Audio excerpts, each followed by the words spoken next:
Catherine Bernardo, tuliro dahil kay Alden Richards. Bakit na naman? Siguro ayaw lang ni Catherine Bernardo na mawala sa kanyang paningin si Alden Richards dahil nga naman aminado ang aktres na sadyang mahal na mahal niya si Alden Richards. Kaya nagulantang ang taong bayan dahil nga sa mga pagkakataong ito hindi nila alam na may isang magandang pagkakataon para magmamahala ng tapat at tunay itong si Alden Richards at Catherine Bernardo. So bagay lang naman na magdesisyon na si Catherine Bernardo dahil nga nasa tamang edad na ang dalaga na dapat na ay makasama na niya ang lalaking sa kanya ay magmamahal at mag-iingat hanggang sa pagtanda.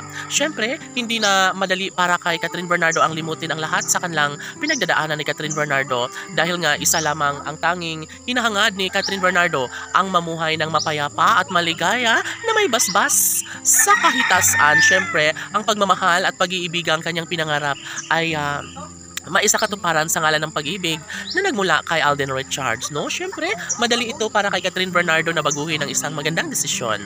Ngunit marami ang ayaw sa kanilang pagmamahalan. Hindi nila alam kung bakit gano'n na lang ang kanilang pagdesisyon sa mga balak ni Alden at Catherine na siyang nagkakaroon naman sila ng matamis na pagmamahalan sa isa't isa.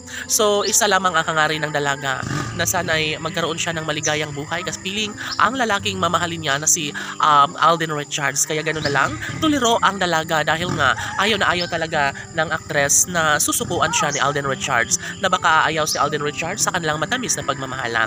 Di ba nga ito lang naman ang pinaka-the best sa lahat? Kung nais ni Alden Richards na makamit ang tunay na kaligayahan ay dapat na ibahagi na lang ni Alden at Catherine ang kasaganaan at kaligayahang nararapat nilang pagsasaluhan.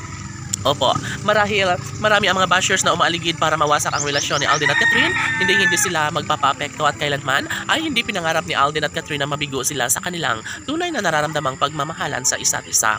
Alam nyo ba na sadyang desidido nga itong si Catherine Bernardo na baguhin ang kanyang buhay sa ngalan ng pagmamahal kay Alden Richards? Nais ng dalaga na mag-focus na lang sa buhay kasama ang lalaking mamahalin niya, ang kasamang lalaking magmamahal sa kanya at mag-iingat sa kanya hanggang sa pagtanda. Kaya gano'n na lang ang kaligayahan at kilig na nadarama sa kanilang milyon-milyon ng mga taga-subaybay na umaasa sa kanila na one day ay magkakaroon din ng kaligayahang tunay sa puso ni Alden at Catherine na nararamdaman nila na habang buhay na magsasama sa tamang pagkakataon ang dalaga at binata. Sana nga ay hindi na magtatagal ay makapagdesisyon na si Alden Richards at Catherine Bernardo sa kanilang tunay na damdamin. Dahil nga sayang lamang kung tuluyang mawasak ang lahat, kung tuluyang magkukubli ang takot at pangangamba sa kanilang mga puso. Sana ay mas mangingibabaw pa ang tunay na pagmamahal na siyang ilalaan ni Alden Richards para kay Catherine Bernardo. Sana ay magtatagumpay ang dalaga para sa ikaliligaya sa puso ni Alden Richards at Catherine Bernardo. Laban!